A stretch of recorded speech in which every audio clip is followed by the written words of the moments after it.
Right now, your heart beats with the help of DNA that's nearly 50,000 years old. Your immune system is defending you using tools forged in prehistoric times. Even when you fall asleep tonight, it's ancient DNA that regulates your circadian rhythm. Look in the mirror. What you see isn't fully modern human, unless your ancestry traces directly back to Africa. You're carrying the genetic legacy of long-extinct relatives, the Neanderthals and the mysterious Denisovans. These weren't distant cousins from millions of years ago. We're talking about real people, whom our ancestors encountered just 47,000 years ago across Europe and Asia. For decades, Neanderthals were dismissed as primitive brutes unable to compete with the intelligence of modern humans. But DNA changed everything. Groundbreaking genetic research has rewritten their story. Our ancestors didn't just encounter Neanderthals, they fell in love, had children, and passed on genes that are still alive inside you today. And these aren't useless remnants. These ancient genes actively shape who we are. They influence your skin color, how easily you tan, how your body fights disease, and even whether you're a night owl or a morning person. But how do we know this? And what exactly do these ancient genes do inside us? The turning point came in 2010. Scientists did the unthinkable. They sequenced the DNA of a 40,000-year-old Neanderthal bone. What they discovered was staggering. Modern humans still carry Neanderthal DNA. According to a December 2024 study by UC Berkeley and the Max Planck Institute, interbreeding left 1–2% of the Eurasian human genome directly inherited from Neanderthals. That's about 60 million base pairs, a massive amount of ancient genetic code. To put it simply, you might share more DNA with a Neanderthal than with some modern humans. Even more fascinating, it wasn't a one-way exchange. Recent studies by Princeton geneticist Joshua Aki show Neanderthals inherited up to 10% of their DNA from early modern humans, including genes linked to brain development. This wasn't just a brief encounter, it was 7,000 years of coexistence. As geneticist Priya Morjani explains, the interbreeding between Homo sapiens and Neanderthals occurred roughly 47,000 years ago and lasted for millennia. Imagine that. For longer than all of recorded human history, we lived beside Neanderthals. We shared territories, tools, and children. By the time the Neanderthals vanished around 40,000 years ago, they left behind something priceless, their genes. But what did we really inherit? Let's talk about your ancient immune system, armor. Some of your strongest defenses against disease come straight from cavemen. In 2018, evolutionary biologist David Enard found something extraordinary. Modern humans inherited a disproportionately high number of Neanderthal immune gene variants, specifically those targeting RNA viruses like coronaviruses. This suggests our ancestors gained ready-made protection against deadly viruses when they met Neanderthals. Neanderthals had already been living in Eurasia for hundreds of thousands of years. They had encountered and adapted to pathogens our ancestors had never faced. So when modern humans arrived, interbreeding gave them an instant immune upgrade, an ancient antivirus system refined over millennia. These genes still help many of us fight infections today. Others, however, have become evolutionary baggage, contributing to autoimmune disorders and other complications. In the end, Neanderthal DNA isn't just a relic, it's a living, breathing part of us. It shaped our survival, our biology, and even our sleep cycles. The next time you're battling a virus, or catching rays in the sun, or just lying awake in bed, remember this: you're not alone in your genes. You're part human and part ancient. The colors of ancient love don't just affect your immune system. Every time you look in the mirror, you might be seeing the influence of genes that are tens of thousands of years old. Research using data from over 100,000 people in the UK Biobank revealed something remarkable. Neanderthal DNA affects skin tone and hair color, height, sleeping patterns, mood, and smoking status in present-day Europeans. What makes this discovery so intriguing is the diversity it reveals. As researchers noted, multiple Neanderthal alleles at different loci contribute to skin and hair color in present-day Europeans, and Neanderthal alleles contribute to both lighter and darker skin tones and hair color, suggesting that Neanderthals were most likely variable in those traits. This shatters old stereotypes about what Neanderthals looked like. They weren't a uniform group of pale red-haired cave dwellers. Like modern humans, they showed tremendous diversity in appearance. The influence on skin color makes evolutionary sense. Scientists speculate that sun exposure may have shaped Neanderthal phenotypes, and that gene flow into modern humans continues to contribute to variation in these traits today. Neanderthals had been adapting to European and Asian environments for hundreds of thousands of years before modern humans arrived. When our ancestors mixed with them, they inherited genetic adaptations to locale sunlight levels and seasonal variations. One of the most surprising discoveries, research found that some of the other skin color genes inherited from Neanderthals one associated with both these with which people tan and the incidence of childhood Sunburn thesogens help explain why people of Europe and Asian ancestry often have different responses to sun exposure than those of purely African heritage. Perhaps WH in mountains made the DIFV or an ACNC most dramatic example of how ancient human DNA still helps us today comes from the roof of the world. The Tibetan Plateau, and at altitudes of over 4,000 mph, the air contains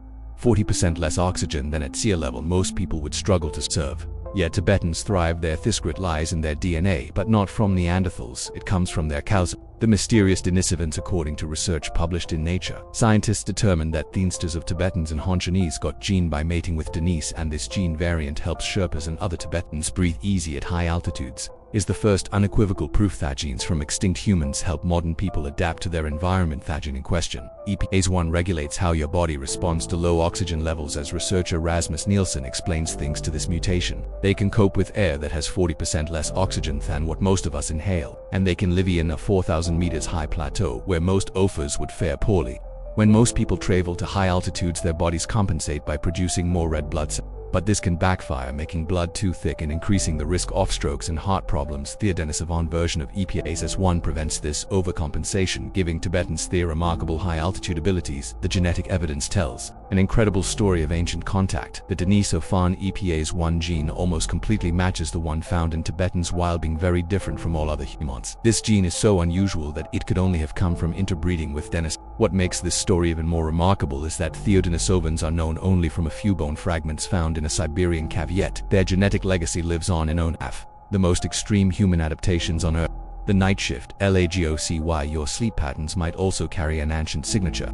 Are you naturally a morning person, or do you come alive after dark? The answer might lie in your Neanderthal inheritance. Research identified the role that Neanderthals play in human sleep patterns, as determined by the body's circadian rhythm, and found that non-African populations living far away from the equator today show a higher prevalence of a Neanderthal gene variant, which plays a role in determining whether you are an evening person. This makes evolutionary sense, as researchers explain the natural cycles of night and day and their length, which vary enormously with latitude and season, are strong influences over our circadian rhythms. Neanderthals has lived in northern latitudes for hundreds of thousands of years, adapting to extreme seasonal variations in daylight. When modern humans moved into these regions, Neanderthal genes helped them adjust to long winter nights and bright summer days. These sleep genes have modern medical relevance. Scientists note that human circadian rhythms are medically important because of the well-known 24-hour variation in blood levels of glucose, insulin and leptin, which controls our appetite, and that disrupted patterns have all been associated with diabetes, metabolic syndrome, increased appetite and even obesity. This ancient genetic variant continues to shape how millions of people experience their daily rhythm of sleep, and what fullness evolutionary PAR or expert hears. A puzzle that has fascinated science. If Neanderthal genes were useful, why don't we have more of them? The answer reveals one of evolution's most important principles. Genuism. Caparsalatla discovered that areas lacking any Neanderthal genes, so Kalidorchik or Neanderthal deserts, developed quickly after the two groups interbred, suggesting that some Neanderthal gene variants in those areas of the genome must have been lethal to modern humans. Natural selection acted like a gene, keeping the useful Neanderthals while ruthlessly eliminating harmful ones. This process created a patchwork pattern. Some parts of our genome carry high frequencies of Neanderthal DNA, while other regions are completely devoid of it. The genes that this evolutionary filter fell into predictable categories. Researchers that common phenotypic themes emerge across populations. Neanderthal anthrox variants have effects on skin and hair pigmentation, metabolism and the immune system. These are exactly traits you'd expect to be most important for adapting to new environments. This selective preservation excellence, why Neanderthal DNA influenced traits like skin pigmentation and immune function, but is largely absent from genes controlling brain development and reproduction, where genetics incompletely would have been most dangerous. Ongoing debate. Not all scientists agree on GISH on how Mac influence these ancient genomes really have. Recent research from Iceland challenges some earlier findings. A study of tens of thousands of Icelanders found that most traits were better explained by association with modern gene variants, and that researchers found no statistically significant association between archaic DNA and freckles, hair, eye color or autoimmune diseases. This doesn't necessarily contradict her research, but it highlights an important point. The effects of ancient DNA may vary significantly between different populations. What matters in any group might be irrelevant in another, as geneticist Tony Capra emphasizes the effects of Neanderthal DNA traits are detectable, but they're modest and warns against overemphasizing their importance to compare to social and environmental bigger picture factors, large or small. These ancient genetic influences tell us something profound about human nature. We are not a puri species that evolved in isolation. As Rasmus Nielsen puts it, we exchange genes with a lot of other lineages that existed 100 years ago or 50,000 years ago. We are in some sense mongrels made of DNA from many different lineages of hominins. This mongrel heritage might be the secret to our success. When modern humans left Africa, they encountered environments they had experienced: frozen tundra, tropical islands, high mountains, and disease-carrying organisms. Their immune systems had never seen. By interbreeding with locally adapted human species, they gained genetic tools that helped them colonize the entire planet. The Neanderthal and Denisovan genes you carry today are reminders of those ancient encounters.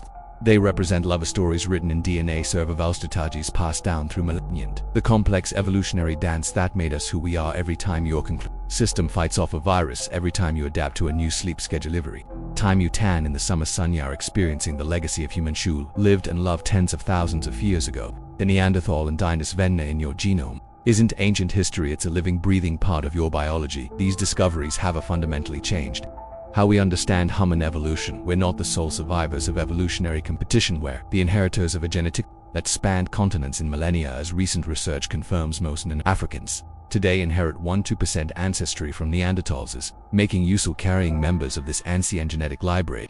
Your caveman DNA isn't holding you back. In many cases, it's still helping you survive in a modern world. The next time someone calls you a Neanderthal, take it as a compliment. Those genes have been battle-tested by evolution and found worthy of cultivation. They represent humanity's great strength, our ability to adapt, serve, and thrive by learning from every yawn we meet, even those who lived 47,000 years ago. Your story doesn't begin with your parents or grandparents. It reaches back to moonlit encounters between modern humans and their mysterious cousins. Written in the DNA that still flows through your veins.